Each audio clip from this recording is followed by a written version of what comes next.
பேராசைக்கு இடம் கொடாதீர்.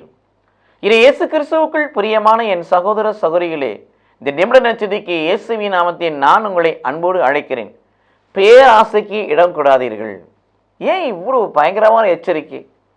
இயேசு பெருமான் சொல்லுகிறார், எவ்வகை பேராசைக்கும் இடம் கொடாதீர்கள். லூக்கா 12:15 வாசிக்கிறோம். எவ்வகை பேராசைக்கு இடம் கொடாதீர்கள்.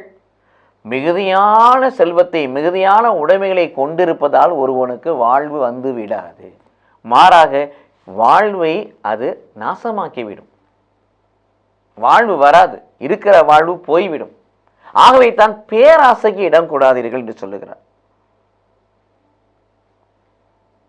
செல்வத்தை சேர்க்கிற அறிவிலி போல் இல்லாமல் கடவுள் முன்னிலையில் செல்வம் இல்லாதவராய் தமக்காகவே செல்வம் சேர்ப்பவர், கடவுள் முன்னிலையில் செல்வம் இல்லாத தமக்காகவே செல்வம் சேர்ப்பவர் அறிவிலியாயிருக்கிறார்.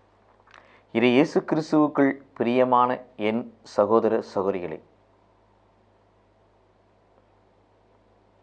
இது ஒரு சுயநலம் இருப்பதை நாம் பார்க்கிறோம். தமக்காக செல்வம் சேர்ப்பவர்கள், அதான் அந்த ஓமையில் அந்த அறிவிலியை சொல்லுகிறார். அப்படி இடிப்பேன், இப்படி கட்டுவேன், இப்படி வாழ்வேன்னு சொல்கிறேன், நைட்டே உயிரை எடுத்துருவேன், என்ன செய்வேன்னு கேட்குறேன். இது இயேசு கிறிஸ்துவுக்குள் புரிய நம்ம செய்யக்கூடிய ஒவ்வொரு காரியமும் விண்ணகத்தில் செல்வத்தை சேர்க்க வேண்டும். அப்போ அந்த பேராசைக்கு இடம் கொடுக்கக்கூடாது. அந்த பேராசைக்கு எது அடிப்படை? பொருளாசை, பண ஆசை. 1 தீமோத்தேயு 6:10 வாசிக்கிறோம். பண ஆசை எல்லா பாவங்களுக்கும் ஆணிவேராய் இருக்கிறது. கொலோசியர் 3:5 வாசிக்கிறோம். பொருளாசை, சிலை வழிபாட்டுக்கு ஒப்பான பொருளாசையை விட்டு விலகுங்கள்.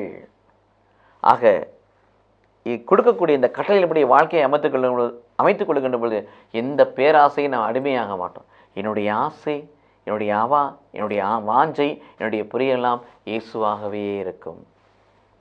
அப்படிப்பட்ட வாழ்க்கையிலே நாம் பயணிப்போம். பேராசைக்கு இடம் கொடாதபடி பேரின்ப ஆசைக்கு இடம் கொடுக்கிற பிள்ளைகளாய் மாறுவோம். கடவுள் நம்மை ஆசீர்வதிப்பாராக. ஆமீன்.